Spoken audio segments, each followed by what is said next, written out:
While residing at the Jetavana monastery in Savatthi, the Buddha spoke this verse, with reference to Kakhuparla, a blind monk. On one occasion, monk Kakhuparla came Topi Hamajito the Buddha at the Jetavana monastery. One night, while pacing up and down in meditation, the monk accidentally stepped on some insects. In the morning, some monks visiting the monk found the dead insects. They thought ill of the monk and reported the matter to the Buddha. The Buddha asked them whether they had seen the monk killing the insects. When they answered in the negative, the Buddha said, "Just as you had not seen him killing, so also he had not seen those living insects." Besides, as the monk had already attained arahatship, he could have no intention of killing, so he was innocent. On being asked why Kakhuparla was blind although he was an arahat, the Buddha told the following story. Kakhuparla was a physician in one of his past existences. Once, he had deliberately made a woman patient blind. That woman had promised to become his slave, together with her children, if her eyes were completely cured. Fearing that she and her children would have to become slaves, she lied to the physician.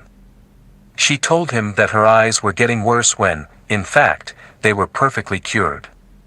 The physician knew she was deceiving him, so in revenge, he gave her another ointment, which made her totally blind. As a result of this evil deed, the physician lost his eyesight many times in his later existences. Explanatory translation, verse 1. All that we experience begins with thought. Our words and deeds spring from thought. If we speak or act with evil thoughts, unpleasant circumstances and experiences inevitably result. Wherever we go, we create bad circumstances because we carry bad thoughts. We cannot shake off this suffering as long as we are tied to our evil thoughts. This is very much like the wheel of a cart following the hoofs of the ox yoked to the cart. The cart wheel, along with the heavy load of the cart, keeps following the draught oxen. The animal is bound to this heavy load and cannot leave it.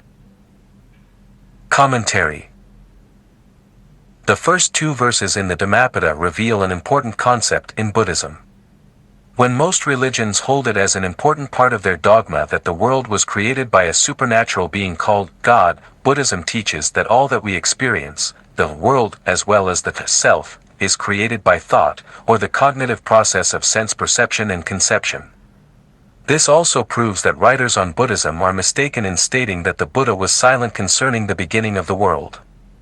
In the Rohitassa Sutta of the Anguttara Nikaya, the Buddha states clearly that the world, the beginning of the world, the end of the world, and the way leading to the end of the world, are all in this fathom-long body itself with its perceptions and conceptions.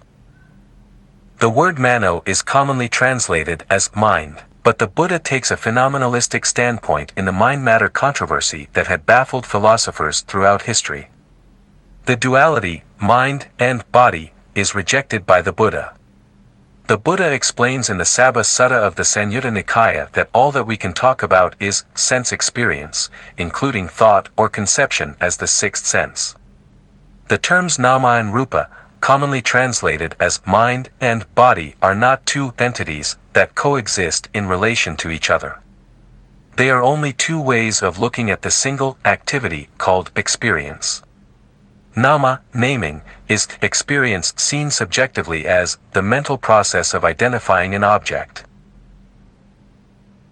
Rapa, appearance, is experience seen objectively as an entity that is perceived and conceived through the mental process of identification. Mano refers to thought or the mental process of conceptualization, which integrates and makes meaning out of the different percepts brought in through the different senses.